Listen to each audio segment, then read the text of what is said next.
Thank you for the introduction. This is joint work together with two biomedical research centers in Germany, which mainly provided us with the necessary insights into the biomedical field. And my talk is split into two different parts. The first part is mainly about demonstrating the privacy risk inherent to these two types of biomedical data, namely the genome and DNA methylation. The second part of my talk then focuses on securely classifying DNA methylation samples at a third-party laboratory. For example, using random forests, as we did in our protocol that I will present. Okay, let me briefly introduce you some of the background needed for this talk. Okay, the genome. The genome of a human consists of 4 different nucleotides, namely A, T, G, and C. And these nucleotides form a long sequence called DNA sequence. And if you compare the DNA sequence of any person with the DNA sequence of any other individual, then you will observe that these two DNA sequences are nearly identical. But there are still some positions in the human genome which differ between different individuals. And these are the interesting positions in the genome, and they are so-called SNPs, or single nucleotide polymorphisms. There are around 150 million of these SNPs in the human genome, and we can characterize mathematically each of these positions by one value. It is either 1, 0, or 2. Next, I will introduce you to the background on DNA methylation. DNA methylation is actually a certain molecule which can occur in the DNA, and it can only occur at certain positions in the human DNA. Namely, it can only occur at those positions where a C is followed by a G in the DNA sequence. This makes around 30 million of these positions where DNA methylation can possibly occur. And whether it actually is methylated or not, such a position, this is highly influenced by the environment, by external factors, or the genome itself. And as this DNA methylation can vary between different cells, we actually measure it on a bunch of cells, and then each methylation at a certain position is characterized by a value between 0 and 1, which denotes the fraction of cells which have been methylated at this position. Let me move to the first part of my talk. So, as this recent article by The Guardian has pointed out, there's a huge business behind medical data and selling this medical data. And those companies and data miners who do this kind of business, they're not only collecting the data, but they are also cross-referencing it across different sources. And as this graph shows, there are a lot of databases out there in the internet where also methylation data and also the genome is publicly available. And this graph shows the amount of data over the last recent years that is available in one of these databases, in the geodatabase. And it grows somewhat exponentially. So there's a lot of data out there available which can be used by those companies and which can be cross-referenced. And so in this talk and in the paper, we assume that the adversary has access to 2 types of biomedical data, namely the genomes of a large set of individuals, and he also has access to a database of his victims where only the DNA methylation profile is known. Now, the adversary tries to link the DNA methylation profiles to the genomes in the other database. But the adversary does not necessarily know that the correct or corresponding genome is actually present in the data. So it might be as well that the output of his attack is the corresponding genome is not present at all. Okay, if we formalize this kind of attack, then we can say that the adversary aims, given a DNA methylation profile, to find the most probable genome in the second database.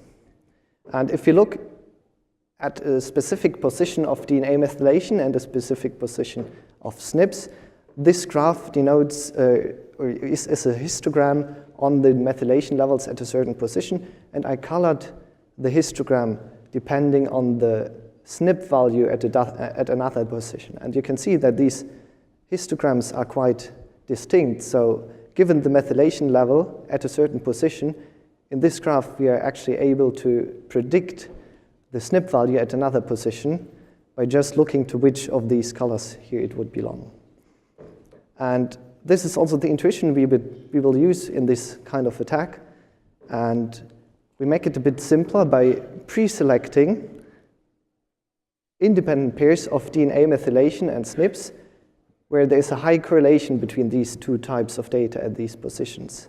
So we specifically select those pairs where the genome highly influences the methylation. And when we have those independent SNPs for each of the pairs, we can characterize the adversary's goal by this probability. And actually, if we then rewrite it as this formula, then we can see that it only consists of two probabilities. The latter one can be learned from population statistics, and the first one, the probability of a certain methylation level given a certain SNP value at another position. It can be easily learned from a training data set. And this corresponds to exactly this graph I showed to you. This denotes the histograms for the methylation levels given a SNP value.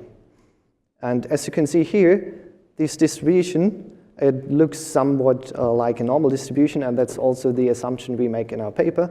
And we learn these normal distributions from a training data set, and then we can use the probability on top of the slide to estimate the probability, the most probable genome given a methylation level. Now, since we have a lot of these different pairs, the adversary somehow has to map them to one score for each pair of methylation profile and genome in his two databases. And we do this by taking the average over these probabilities for a given methylation profile M and a genome G. And now the adversary's task is to finally find an assignment between those two databases which maximizes this match score. And if we have multiple methylation profiles in multiple genomes, this can be done, for example, by a best vertex matching on a weighted bipartite graph. So maybe you remember I told you that the corresponding genome does not have to be present in the genome database. So we still need another additional step, and this is a statistical validation, and we apply a statistical z-test there to find out whether the assignment we found is really the correct genome or whether the correct genome is simply not present. We carried out this attack on a data set consisting of 75 individuals, and in those 75 individuals, there are also 21 mother-child pairs, so we also have some samples of really closely related individuals in there, which makes it harder for the attacker. And we have the full genome and also all methylation sites available, and after filtering for those positions that are highly correlated, we end up with around 300 of these pairs. Now let's have a look at the results we get. So we varied the number of victims in the right-hand side database and also the number of genomes in the genome database. This graph now denotes the outcome of the attack for 75 genomes and only one victim. And on the x-axis, we varied the threshold for the statistical validation, but the red curve here shows the accuracy before the statistical validation. And what we can see here is that before the statistical validation, our attack already performs really good. We have a matching accuracy of more than 97%. And if you then, on top of that, apply this statistical validation, then we can find a certain range of thresholds for which we even end up with no false positives at all and a true positive rate of 1. Now, we also increased the number of methylation profiles, so the number of victims the adversary has. And then by doing this, we also introduce additional constraints in this bipartite graph matching, and thus the matching accuracy before the statistical validation already goes up, and now we have a matching accuracy of 100%, but still the same threshold that applied before can serve again for a true positive rate of 1 and a false positive rate of 0. Okay, I have to admit that in these two examples, the correct corresponding genome was always present in the database.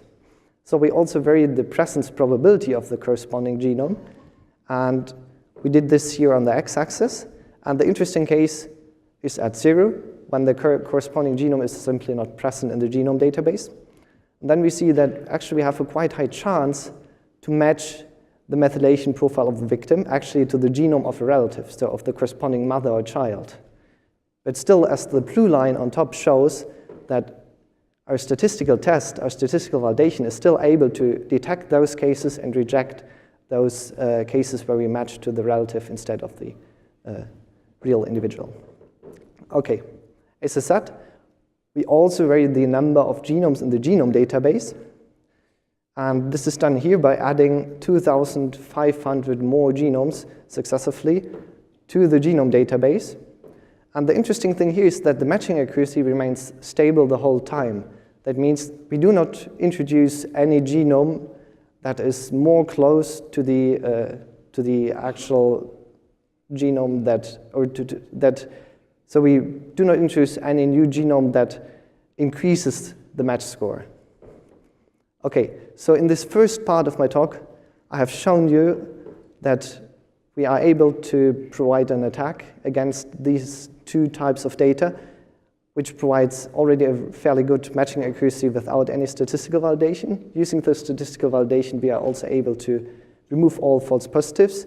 The attack is really robust, and also what I haven't shown you, but what I want to mention is that actually 30 of those methylation positions are already enough to carry out this attack with such a high success. Okay, this was then the motivation for the defense part.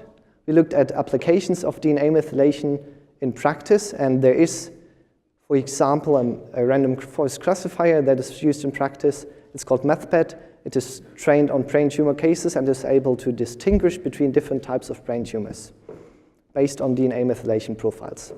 It uses 1,000 trees, all look very similar to the one on the right-hand side. So you always compare the methylation value at one position with a certain threshold, and depending on that, you follow a different branch in the tree until you get to a class label. Now, usually when such a classification happens in practice, this is not done at the hospital where the sample was taken, but it's processed in an external laboratory. And this process usually takes more than 1 day until you get the result back. And we wanted to secure this process by cryptographically means, and this should not only protect the most important part, the patient's data, but also the business model of such a company which provides these classification tasks. And the business model of those companies often is the algorithm itself. They do not want to reveal their classification algorithm, so how it works. And we built this secure classifier on top of the work by Boast et al. From NDSS 2015, and their basic idea was that a decision tree like the one on the right-hand side can be written easily as a polynomial. And then using several building blocks, for example, 3 crypto systems, a comparison protocol, a protocol to change between these encryption schemes, and an argmax protocol, Boast et al. Provide a protocol for a single decision tree. What we now did, we introduced another additional building block to change the protocol, to change the ownership of an encryption. And based on this, we provide a protocol that is able to securely classify a whole random forest. And we also provide 2 different choices in this protocol. So actually the first choice is either our protocol that can return each tree's class label individually, or it returns only the plurality vote over all trees. So you have a choice between giving out more information about your trees, but giving also the doctor the ability to have more precise diagnosis. But if you do not want that, you can also return the plurality vote instead. Okay, let's have a look at the performance of our protocol. So in this diagram, you can see the red line, which is the accuracy when we vary the number of trees used in the random forest classifier. I want to stress that the accuracy is the same for running the random forest classification encrypted, so using a protocol, or just normally. So we do not introduce anything which provides a loss of accuracy. It will be the same. And we can see that actually at 100 trees, the accuracy is almost as good as with 1,000 trees. So we could also use 100 trees instead of those initially proposed 1,000 ones. Then there are 2 more lines which show the total time which our protocol takes when running it over a network. And one line shows if we return all votes individually, and the other one is the protocol with the plurality vote. And what we can see here is that there's almost no difference between these two choices, so there's no disadvantage in choosing one over the other. So if we evaluate this MathPad classifier using 100 trees, our protocol will take less than 2 hours. And if we use all 1,000 trees, it will take less than 12 hours. And we think that it's still practical because in these scenarios, usually you send the data to the external company and the company will return the result the next day anyway. So now we are even faster if it only takes 2 hours instead of 1 day. So to conclude,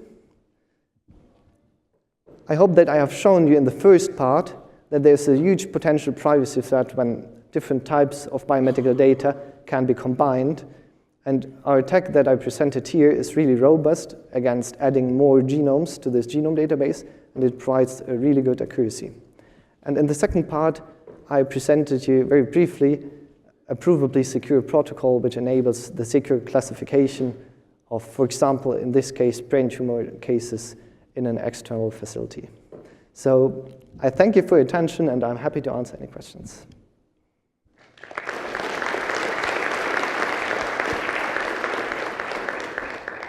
Questions?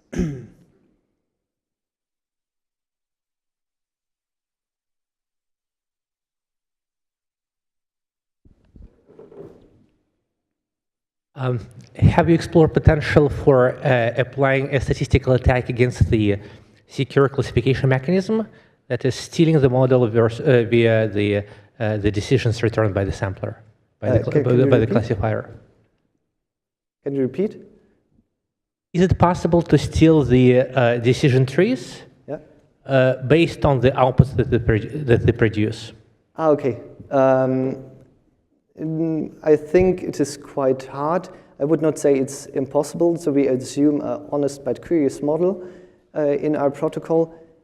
And I think if you assume a malicious adversary, it's definitely possible to say. An honest but curious adversary will examine the outputs and may try to reconstruct the procedures that went into producing these outputs. So if all of the individual tree outputs are given to the client, then I think the adversary can learn something about the trees, but it of course has to run multiple classifications then.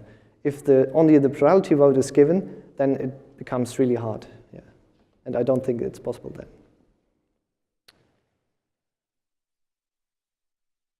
All right. I guess we'll have to wait for the next year. Any more questions? So I had one really quick. That was a really nice talk.